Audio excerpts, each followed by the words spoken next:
false prophecies. Now, this is interesting because oftentimes Muslims will point to chapter 30, verses 1 to 5 of the Quran, chapter 30, 1 to 5, specifically verses 1 to 4, as a fulfilled prophecy vindicating that Muhammad is a prophet like the prophets of the Holy Bible. You know, Moses prophesied, Isaiah prophesied, so did the Lord Jesus.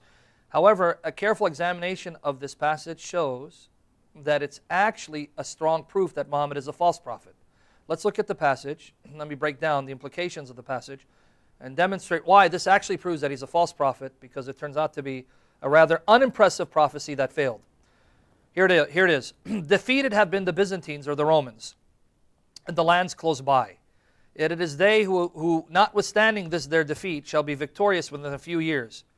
For with God rests all power of decision, first and last, and on that day will the believers too have cause to rejoice in God's strengthening, His power.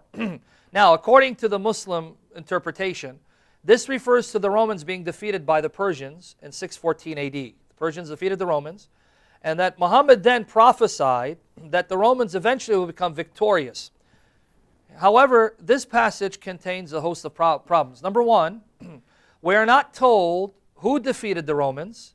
We're not told where they were defeated. We were not told when they were defeated. Notice what the prophecy again says.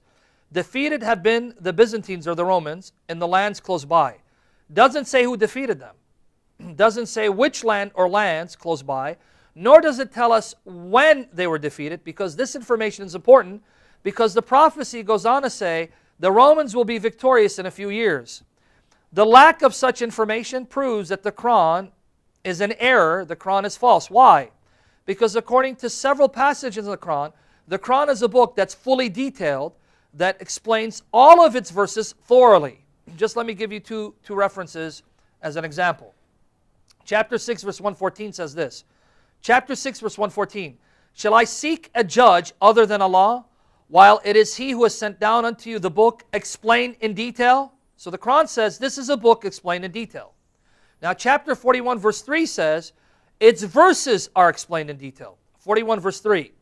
A book whereof the verses are explained in detail. Well, this passage doesn't give a thorough, detailed explanation of its verses.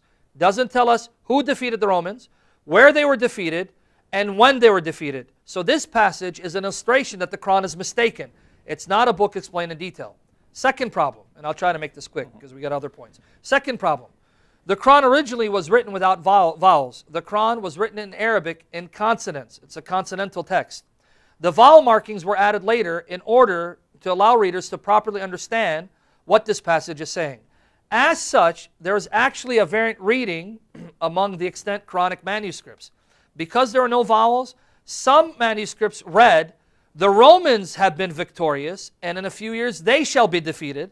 And Muslims took that as a prophecy of the Muslims overcoming the Byzantine Empire. So because it's an Arabic consonantal text, you had two variant readings. One that said the Romans were defeated and will be victorious. Another that said the Romans were actually victorious and will be defeated. That latter reading is actually reflected in two modern Quran translations.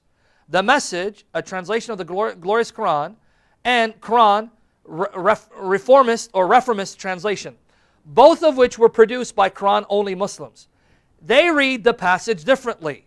The Quran, a Reformist translation or Reformist translation, and the Message, a translation of the glorious Quran.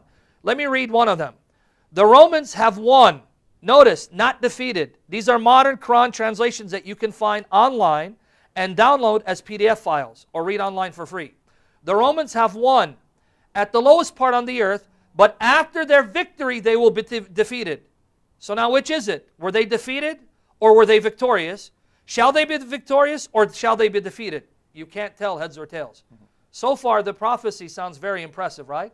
Finally, and more importantly, according to secular and Muslim sources, both secular and Muslim sources say that the Byzantines defeated the Persians decisively between 627 and 628 AD.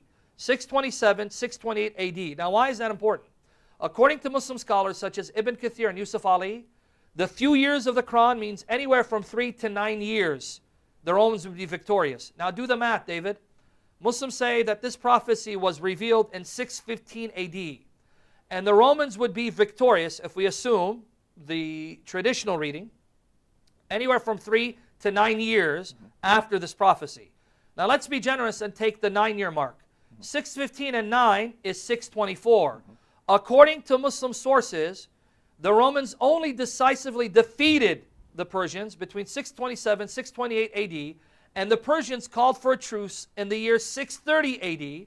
And let me give you a reference.